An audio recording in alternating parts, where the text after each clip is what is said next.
One Iskander-M ballistic missile and 116 attack drones were destroyed or neutralized by electronic warfare systems.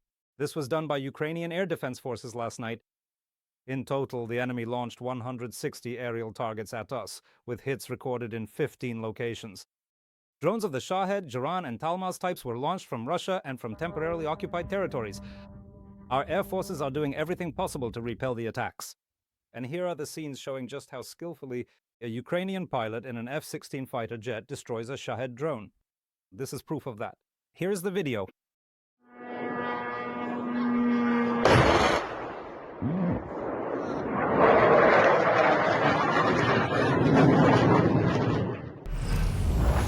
A mother and her 10-year-old son were killed by Russians in Bohodukhiv, Kharkiv region. Their bodies were found under the rubble of a private house. 6 more people, including children, were injured. Homes were also destroyed in Zolokiv. There, 2 adults and 2 children were injured. An acute reaction to stress. The enemy attacked the region with aerial bombs and various types of drones. A 13-year-old girl and 8 adults were injured in Shakhtarsk-Dnipropetrovsk region. There, a Russian drone crashed into the roof of a 3-story building. The building caught fire, and parts of the structure collapsed. All the injured were taken to the hospital. 1 woman is in serious condition with burns covering 80% of her body. 7 people were injured in Sumy region near the regional center, and 2 teenagers were wounded when a drone struck a car. In Shostka, the occupiers targeted infrastructure. A second strike was carried out when law enforcement officers were already working at the site of the first hit. 3 police officers required medical assistance. A 25-year-old woman was also hospitalized, and in the Konotop district, a drone set an electric train on fire. The occupiers terrorized the Chernihiv region and Novorod-Siversky with Garan drones.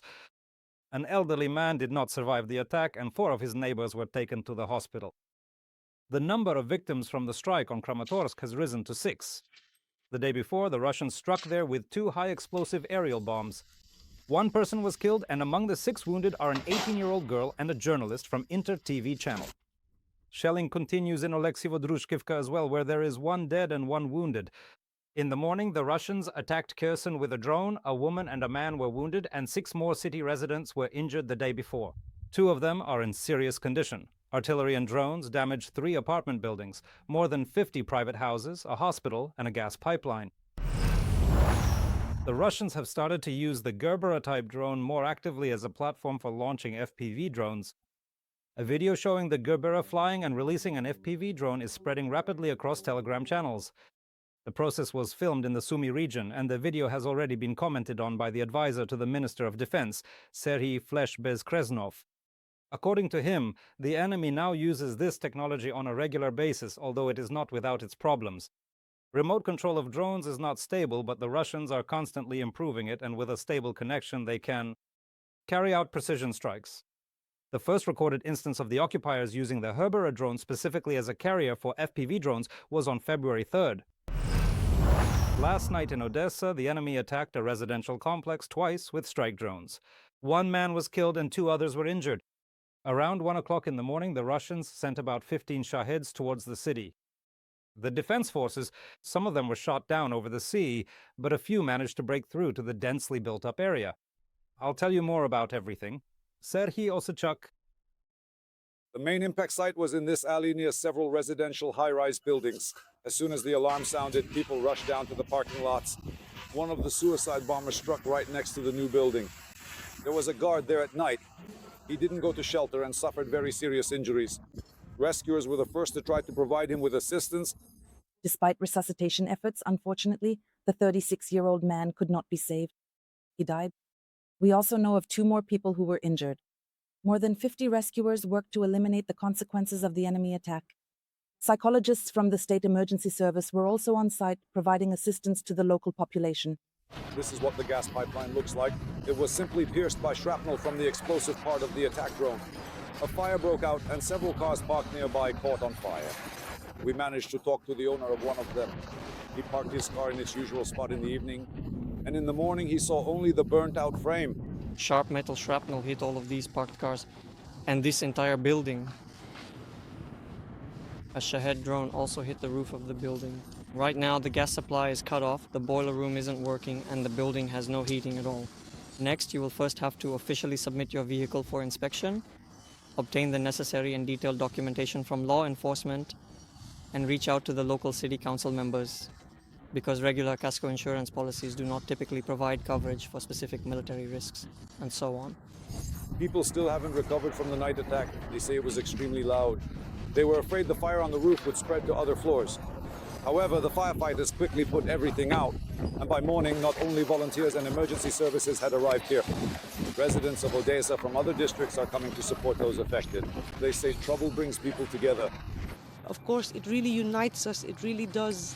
I want to help them, to give people some money to help. Yes, I came from the Kotovsky district. I really want to support these people. I feel so sorry for them. I collected some money. I opened a small fundraising jar in Monobank to help people. All these buildings are left without electricity, gas, and heating.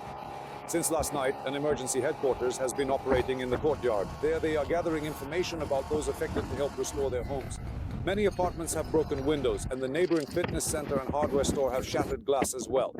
Serhiy Osachuk, Ivan Savchenko, Odessa, DSN 1+1. The energy situation in the capital remains the most difficult for now. More than 1,400 buildings have been left without heat for the second day in a row. The invaders are targeting facilities. Naftogaz company's production assets in Poltava region were attacked, and enterprises in Sumy region were also bombed. The strikes are ongoing and are quite serious. Destruction of equipment. Fortunately, no employees were injured. The company reported that this is already the 20th attack on Naftogaz Group facilities since the beginning of the year. Over the past day, the enemy attacked energy facilities in several regions, resulting in power outages for consumers in the Kharkiv, Sumy, and Dnipropetrovsk regions. Everywhere the security situation allows, emergency repair and restoration work has already begun, according to Ukrenergo. Restoration of equipment is also ongoing around the clock. At present, it has been possible to switch from emergency to scheduled hourly power outage schedules in most regions. Due to damage to key high-voltage substations, some nuclear power units are currently operating, not at full capacity. Meanwhile, 7 cogeneration units have been purchased and sent to Kyiv and Kharkiv from the Energy Equipment Reserve Fund, according to the Ministry of Development. The capital received 4 units, each with a capacity of over 2 megawatts, while Kharkiv received 3 units with a capacity of over 4 megawatts each. The equipment is to be installed at critical infrastructure sites where the need for backup power is a top priority. In addition, high-capacity generators with a total output of over 100 megawatts have been contracted. The first of these have already arrived in Kyiv, following the latest Russian attack. The Burstin thermal power plant is resuming heat supply, according to the city council. In the morning, the temperature of the heat carrier was about 55 degrees, which is within the normal range. They plan to reach full capacity by the end of the day. The boomerang effect in Belgorod. A mass evacuation has been announced in Russia. There is a critical situation with the utilities there. In hundreds of buildings, water is being drained from the heating systems, and locals are being advised to leave and wait it out elsewhere. Last week, missiles and drones struck local infrastructure several times, after which the regional governor even convened emergency meetings. Now people are being evacuated to other regions. Should Ukraine respond in kind to attacks on its energy sector? And what do you think? Were the people of Belgorod really that happy in January to hear the news about how their army was making Kiev residents freeze? Share all your thoughts about this in the comments under our video on YouTube. And of course, I'd appreciate a like and a subscription to the channel. The TSM broadcast continues. We still have many topics ahead. Ammunition and drone depots have been hit, as well as an enemy command post. The General Staff of the Armed Forces of Ukraine reported the destruction of a command post of an enemy airborne unit in the area of Sudzha-Kursk region. And in the temporarily occupied Kherson region, defense forces struck an enemy ammunition depot of the enemy. It has already been confirmed that 3 containers with FPV drones and equipment were destroyed. Near Rostov-on-Don, according to preliminary data, 6,000 drones were eliminated. Several more containers with drones were also damaged. How much damage have Ukrainian strikes inflicted on Russia's oil infrastructure? The press has calculated the losses of the aggressor country, and they are significant. According to the publication Kommersant, we are talking about more than 100 billion rubles in direct losses. And together with indirect losses, that is, lost profits, the figure reaches as much as 1 trillion rubles. Last year, according to Bloomberg, Kyiv carried out 120 strikes on Russian oil facilities. And the aggressor country's revenues from oil and gas exports have decreased by almost a quarter. Ukrainian forces are putting pressure on the Russians between the Dnipropetrovsk and Zaporizhzhia regions. Fierce fighting continues for the Huliaipole area, while Ternuvate and Praidorizhne have already been liberated by our defenders. The situation on the front line is changing by the minute. There have not yet been any official reports from our general staff. However, in the public channels of so-called Russian war correspondents, information is appearing that the enemy is being forced to send reinforcements to this area. Our soldiers recorded a video near the sign for the village of Ternuvate in the Zaporizhzhia region. The Defense Forces fighters assure that they have completely cleared the area of Russian invaders and have increased the exchange fund, 18 prisoners in 24 hours. The Zolota Krynytsia area in the Dobropilia direction has also been cleared. There, the enemies had been hiding in basements and burrows for months. They were smoked out by the fighters of the Interbat of the 12th Azov Brigade, who even captured a platoon commander. In the Kharkiv region, near Chuhunivka, the enemy, taking advantage of difficult weather conditions, tried to break through the state border. Here, the occupiers were gunned down by fighters from the Shkval company. Despite heavy losses, the occupiers continue to press hard in the areas of Lyman, Kostyantinivka, and other directions, one of the most difficult. The situation in the Pokrovsk direction, writes Deep State. The enemy is pulling infantry to the north of Pokrovsk and is also actively conducting remote mining. In the Mirnohrad direction, the Russians, having changed into civilian clothes, are removing the bodies of their dead.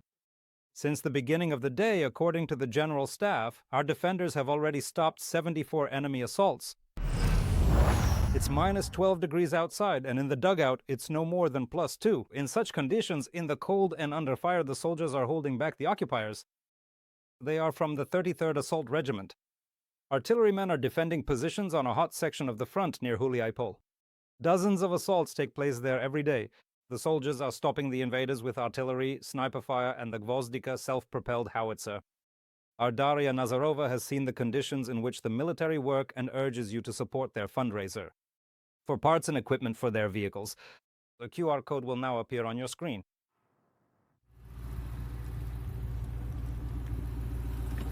It's the middle of the night. A Novatov vehicle is taking us to the self-propelled artillery unit, a Ukrainian armored vehicle.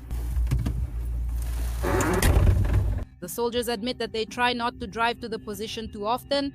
It's all because of the large number of loitering drones, so usually supplies and even ammunition are delivered by ground robotic systems.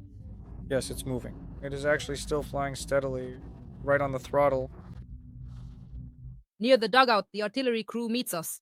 The gun commander explains that enemy drones are constantly in the sky. It's very hard to stay unnoticed. We handle the entire setup process ourselves, and every single part of the labor is completed by our own dedicated team of professionals. The guys treat us to delicious coffee, but our morning is interrupted by a call to battle. The guys joke that another morning started not with coffee. It's already dawn outside, and for now, there's a lull along the front line. We're heading to the one that's for the sake of the goal. A sniper among cannons, despite its respectable age, the Gvozdika self-propelled howitzer is still a powerful weapon and a worthy response to the Russians. The Gvozdika is the world's first amphibious tracked self-propelled artillery developed in Kharkiv on the chassis of a multi-purpose tractor. It is capable of crossing water obstacles, but like all vehicles, it really doesn't like the cold. We warm it up every day so the battery doesn't die. Other than that, it's a good vehicle. You can drive it, you can work with it. While we were talking, drone activity started to pick up.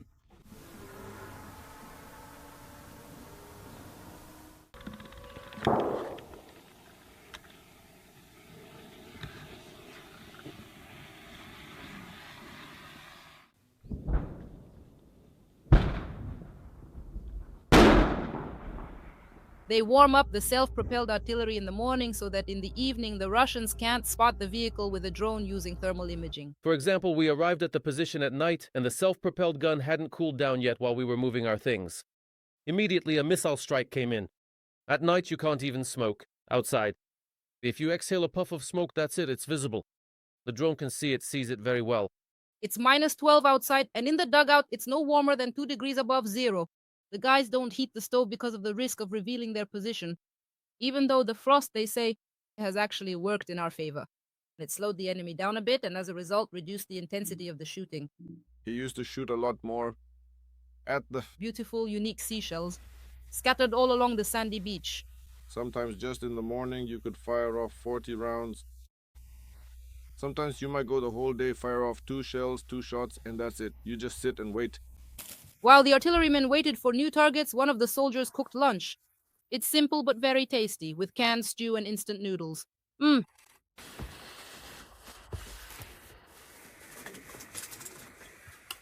Fantastic. Oops, in half an hour we'll check, because if I'm not alive, then others will. Humor is what helps us hold on. Even in such difficult circumstances, while we were talking with the soldiers about military life, new targets came in from the command post. Time to man the gun.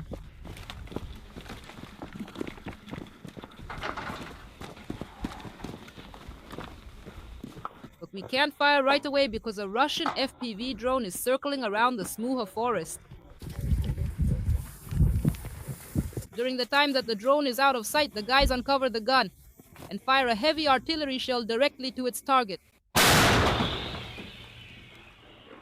In almost a day that we were at the position, the guys fired at targets 4 times. That day, the occupier did not conduct any active offensive actions. However, at night, when we arrived at the command post, we found ourselves in the midst of active work by the artillery battery.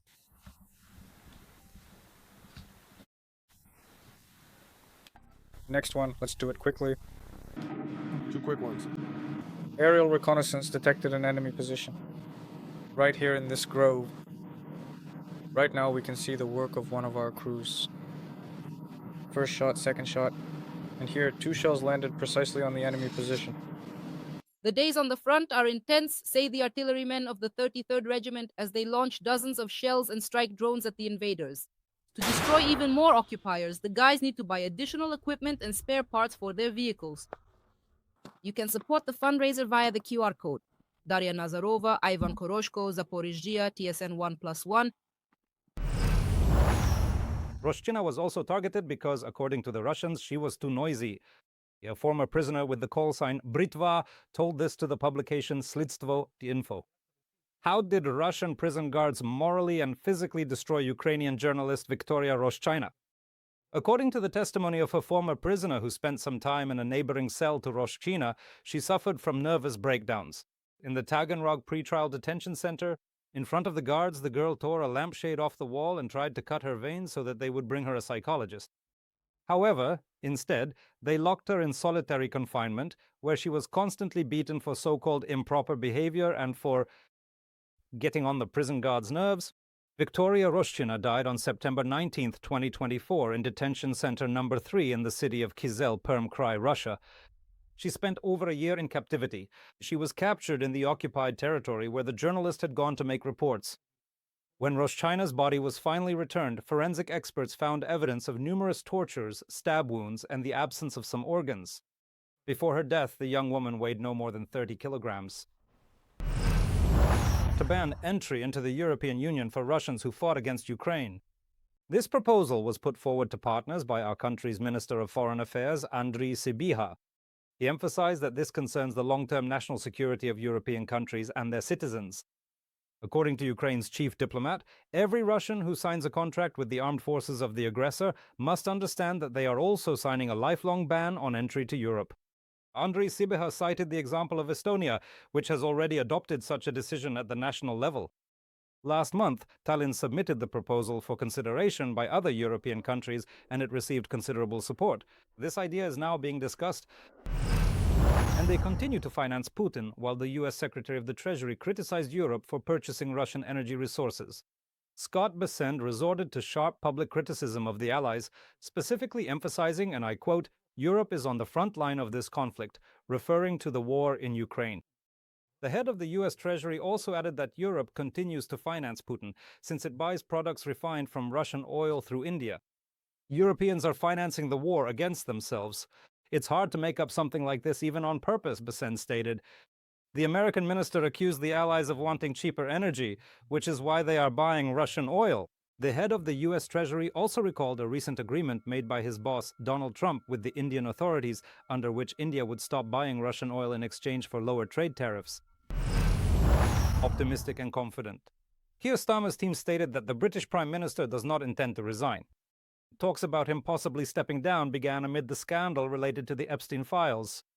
The thing is, Keir Starmer once appointed Peter Mandelson, who is mentioned in those files, as the country's representative to the US. Later, after the publication of the Epstein files, it became known that Mandelson had previously sent the pedophile financier certain information, details of sensitive economic discussions within the British government. When their correspondence came to light, Mandelson resigned from the House of Lords, but now Keir Starmer has to deal with the consequences of the scandal. British media reported that, during a private meeting, ministers might ask the Prime Minister to resign or threaten to resign themselves if he does not. Fuel crisis in Cuba. The country's authorities have warned airlines about the lack of fuel for aircraft. Carriers are being advised either to arrive with extra fuel reserves, refuel in other countries, or even cancel their flights altogether. The fuel crisis in Cuba arose after the United States captured Venezuelan dictator Nicolás Maduro and halted oil supplies from Venezuela. As a result, the island of freedom found itself in crisis, with only a couple of weeks' worth of fuel reserves left. Currently, fuel is being rationed for Cubans with only 20 liters per person in order to keep the country's key sectors running. Meanwhile, Washington is threatening countries that sell fuel to Cuba with tariffs while seeking cooperation from Havana and pushing for the signing of an agreement with the US. Indian oil refineries are indeed refusing to buy Russian oil in favor of a trade deal with Trump. This was reported by Reuters news agency. The three largest oil and gas companies in India are turning down new Russian offers for March and April. However, some contracts for the next month have already been signed. Most Indian oil refineries have also stopped buying crude oil from the aggressor country. All of this is due to the trade deal proposed by Trump. On the condition that New Delhi refrains from purchasing from Moscow, tariffs for India will be reduced from 50% to 18%. Thank you. Therefore, the Indian government is eager to sign this agreement with Washington. Officially, India has not announced a refusal to buy Russian oil, but in reality, it is reducing its purchases.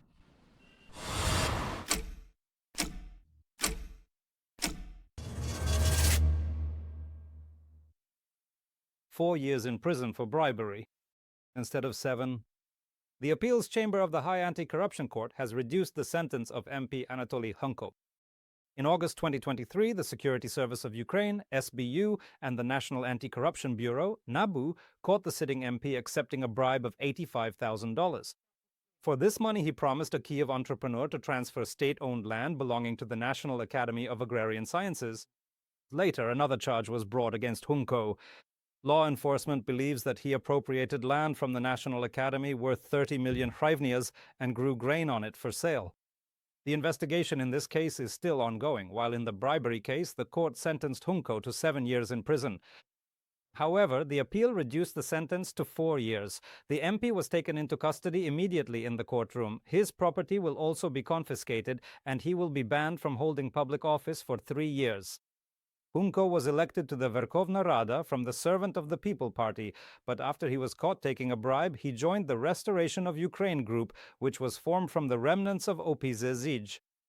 As soon as the convicted MP is stripped of his mandate, this group may fall apart due to having too few deputies, unless they urgently find someone to join their ranks.